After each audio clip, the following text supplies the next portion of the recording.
ঝড়ের মাস বৈশাখ। এই বৈশাখের মতোই রবি ঠাকুরের জন্ম। সোনার আশ্বিনে নয়, হিমের রাতের অঘ্রাণে নয়, ফুল দাঁড়ানো ফাগুনে নয়, এই খরা ক্ষিপ্র বৈশাখী তার জন্ম। এই খ্যাপা বৈশাখের গৈরিক তিলক দিয়ে সাজানো তার জন্মদিনের ললাট। বৈশাখে প্রকৃতির নতুন জন্ম, আমাদেরও নতুন জন্ম এই বৈশাখে, 25শে বৈশাখে, রবি ঠাকুরের জন্মদিনে। দেখতে হয় না ক্যালেন্ডার, জিজ্ঞেস করতে হয় না তারিখটা কবে। আগে থেকে বুকের মধ্যে সারা উঠে 25শে বৈশাখ আসছে, রবি ঠাকুরের জন্মদিন। বছরে একটা দিনের জন্য তারা নতুন হয়ে যায়।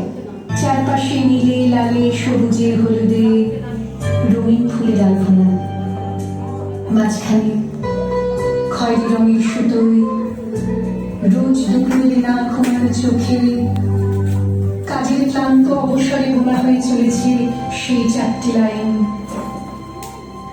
উদয়ের পথে শুনি কার বাণী, ভয় নাই ওরে ভয় নাই, নিঃশেষে প্রাণ যে করিবে দান, ক্ষয় নাই তার ক্ষয় নাই।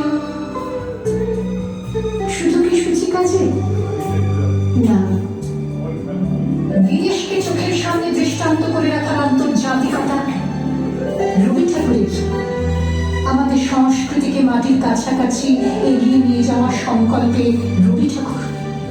আমাদের সভ্যতাকে দানবের হাত থেকে ছিনিয়ে নেওয়ার সংগ্রামে রবি ঠাকুর। আকাশে মাটিতে মনে এত যে বৃষ্টি পড়ে রবি ঠাকুরের, এত যে ফুল ফুটে তার গন্ধ রবি ঠাকুরের। তাই প্রতিদিনই তার জন্ম, কোনো দিনই তার মৃত্যু নেই।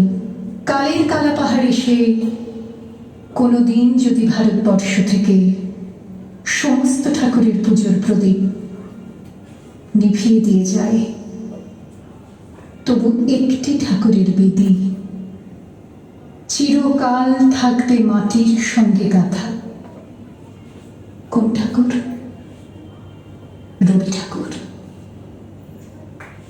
রবি ঠাকুর।